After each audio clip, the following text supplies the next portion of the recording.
আসসালামু আলাইকুম দর্শক। জাতীয় নাগরিক পার্টি এনসিপি এই দল এই 15 মাসের এত ফুয়েল পেট্রোল খরচ করার পরে এই দলকে বাংলাদেশের সেনাবাহিনী সাজোয়া যান দিয়ে সাপোর্ট দেওয়ার পরে এই দলকে বাংলাদেশের পুলিশ বিজেপি দিয়ে জনগণকে জোর করে খাইয়ে দেওয়ার চেষ্টার পরে এই দল এককভাবে নির্বাচন করবে এবং বাংলাদেশে আগামীতে যেই প্রকারের একটা নির্বাচন হোক সেই নির্বাচনের মাধ্যমে সে ক্ষমতায় চলে যাবে। এই আহাম্মক উজবুকি কাণ্ড বাংলাদেশের কোনো গবেষকের মাথায় কখনো ঢুকেছে কিনা জানা থাকলে আমাদেরকে একটু জানাবেন। আপনাদের সামনে প্রথমে আমি একটা হিসাব দাঁড় করাই, এটা একটু জানানোর জন্য।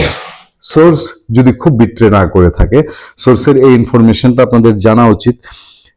জামাতে ইসলামী জোট করছে, জামাত ইসলামী বিএনপিকে চ্যালেঞ্জ করার জন্য জোট করছে এবং সেই জোট দিয়ে সে অনেকগুলো দলকে, ইভেন বিএনপির কাছে যাই করা বেশ কিছু দলকেও সে নিয়ে আসার চেষ্টা করছে যে আগামীতে জামাত ক্ষমতায় যেতে চায়। এখানে বহু প্রশ্ন আছে। তারপরে এবারের হিসাবটা সোর্স ভিত্তি না করে থাকলে এমন যদি হয় যে জামাতে ইসলামী বাংলাদেশ আগামী নির্বাচনের 300 আসনের মধ্যে সরাসরি প্রার্থী দিবে 190টাতে, নেজামী ইসলামী পার্টি 2টা, এবি পার্টি 3টা, জাকপা মানে জামাত জোটে জাকপার 2, বিডিবি 2, খেলাফত আন্দোলন 4, এনসিপি 30 মানে জামাতে বিলীন হওয়া বা স্বরূপে প্রত্যার্পণের দাবিতে এনসিপি 30 জামাত জোটের মধ্যে, লেবার পার্টি 3, এলডিপি 3, ইসলামী আন্দোলন চরমোনাই 35, বাংলাদেশ খেলাফত 10, খেলাফত মজলিস 15।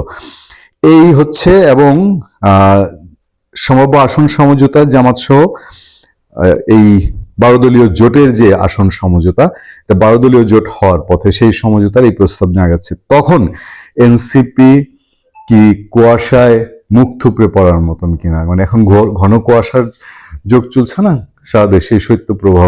ওই যে দেখছেন না লঞ্চ, বিশাল বিশাল লঞ্চ একটা একটার সঙ্গে ধাক্কা খেয়ে 8 জন মারা যায়। এনসিপির এরকম 30 নক্ষত্রের পতন ঘটেছে তাদের এই জামাতে যোগ দেওয়ার কারণে। জামাতের সঙ্গে জোটে না যেতে নাহিদ ইসলামকে 30 নেতার চিঠি, আর আরেক নক্ষত্র সরাসরি তার একেবারে গহীন অতলে চলে গেছেন, সেটা হচ্ছে এনসিপির এতদিনের তুখুর নেত্রী, আলোচিত নেত্রী। তাদের যদি 6% যাদেরকে বলেন যে খুব ডার্ক সাইডে, তাদের মধ্যে তাসনিম জারা এনসিপি থেকে পদত্যাগ করলেন এবং তানসিব জারা পদত্যাগের খবর এখন পর্যন্ত যেটা এসছে সেটা হচ্ছে এরকম। এনসিপি থেকে পদত্যাগ করেছেন দলটির জ্যেষ্ঠ যুগ্ম সদস্য সচিব ডাক্তার তাসনিম জারা। শনিবার সন্ধ্যায় 7টার দিকে দলটির হোয়াটসঅ্যাপ গ্রুপে পদত্যাগের কথা জানান। তবে তিনি ঢাকার 9 আসনে স্বতন্ত্র প্রার্থী হিসেবে নির্বাচন করবেন বলে নিজের ভেরিফাইড ফেসবুক প্রোফাইল থেকে জানিয়েছেন। তাসনিম জারার স্বামী খালেদ সাইফুল্লাহ এনসিপির যুগ্ম আহ্বায়ক। তাসনিম জারা সোশ্যাল মিডিয়ায় খুব অ্যাক্টিভ। তিনি দলটি থেকে পদত্যাগ করবেন বলে জানা গেছে, মানে তাসনিম জামার স্বামীও পদত্যাগ করবেন। খালেদ সাইফুল্লাহ তিনি সমকালকে বলেছেন, ব্যক্তিগত কারণে পদত্যাগ করছি, স্ত্রী সংক্রান্ত কারণ না, যাক অন্তত এইটুক তিনি ক্লিয়ার করেছেন। তবে এনসিপি সূত্রের খবর, জামাতে ইসলামীর সঙ্গে নির্বাচনী জোট করায় অসন্তুষ্ট তাসনিম যারা পদত্যাগ করেছেন তাকে ঢাকার 9 আসনে জোটের প্রার্থী করার আলোচনা ছিল। যারা পদত্যাগ করায় হুমায়রা নূরকে এই আসনে এনসিপির প্রার্থী করা হতে পারে বলে জানা গেছে। তবে হুমায়রা নূরকে জামাত এই আসনে ছাড়বে কিনা নিশ্চিত নয়, কারণ এনসিপির কে প্রার্থী হবেন জামাত জোটে এটা এনসিপি ঠিক করবে না, এটা ঠিক করবে জামাতের এনসিপিতে প্রতিনিধি নাসিরউদ্দিন পাটোয়ারি এবং জামাতের নেতা আবু তাহের। তারা দুজন মিলে ঠিক করবেন যে এনসিপির কে জামাতের ছেড়ে দেওয়া জোটে প্রতিদ্বন্দ্বিতা করবেন। মানে মর্জিটা কোথায় দেখেন, মানে জামাতের সমস্ত মর্জিদের এই এনসিপি কে চলতে হবে। এনসিপির জ্যেষ্ঠ নারী নেতাদের অধিকাংশ জামাত সহ ধর্মভিত্তিক দলগুলোর সঙ্গে জোটের বিরুদ্ধে। জ্যেষ্ঠ যুগ্ম আহ্বায়ক সামান্তা শারমিন, জ্যেষ্ঠ সদস্য সচিব নাহিদ সরোয়ার নিভা, যুগ্ম আহ্বায়ক তানজুবা জাবিন, যুগ্ম সদস্য সচিব নুসরাত তাবাসসুম সহ কয়েকজন তাদের ক্ষোভ দলকে জানিয়েছেন। ওই যে 30 জনের কথা এর আগে বললাম, এই 30 জনের মধ্যে এই নামগুলো আছে। এনসিপির এই নেত্রীরা জামাত যেটা বলছে যে জামাত ক্ষমতায় আসলে নারী নেতৃত্ব বাংলা এই দেশে সবচেয়ে, বা নারীরা সবচেয়ে কমফোর্টেবল থাকবে, সবচেয়ে নিরাপদ থাকবে। এখন এনসিপির এই নেত্রীরা বোধহয় জামাতের কাছে কি নিরাপদ বোধ করছেন না, সেই প্রশ্ন করতে পারে না।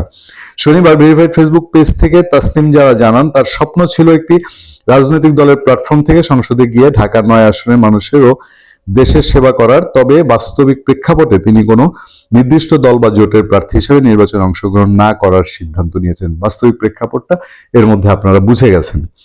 তবে নতুন রাজনৈতিক সংস্কৃতি গড়ার প্রতিশ্রুতি রক্ষায় স্বতন্ত্র প্রার্থী হিসেবে নির্বাচন করবেন। কি পরিণতি, কি ফল হবে, নিশ্চয়ই কিছুটা আপনারা অনুমান করতে পারেন। কারণ ওই যে 1.5 বছরে এনসিপির অর্জন, 1.5 বছরে মন পাওয়ার ক্ষেত্রে এনসিপি তাসিম জাররা কি কি কর্মসূচি নিয়েছেন, তারা এই সাজুয়াজানে উঠে সভা সমাবেশ, বিজিবি পুলিশের পহরায় সারা দেশে পদযাত্রা, এরপরে পদযাত্রা তো আর তারা নামও নেন না।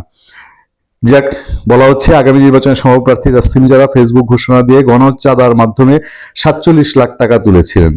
স্বতন্ত্র প্রার্থী হিসেবে নির্বাচন করলে 1% ভোটারের স্বাক্ষর প্রয়োজন। তিনি ফেসবুক পোস্টে স্বাক্ষরের আহ্বান জানিয়েছেন।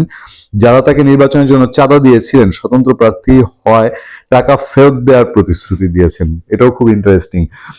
পত্রপত্রিকায় নিউজ হয়েছিল যে তাসলিম জারার অ্যাকাউন্টে হুর হুর করে টাকা ঢুকছে, মানে তাকে সাপোর্ট দিচ্ছে মানুষ। এখন আবার তিনি যেহেতু এনসিপির প্রার্থী না, সেজন্য এই টাকা আবার পাবলিককে ফেরত দিবেন। মানে লীলা খেলা তেলিসমাতি কারবার। এই এনসিপির নির্বাচন পর্যবেক্ষণ করলে আপনাদের বিনা পয়সায় বহু বিনোদনের জোগাড় হবে নিশ্চয়ই। ভালো থাকবেন, সুস্থ থাকবেন। আপনাদের সাথে আমি আতিক রহমান, পূর্ণিয়া।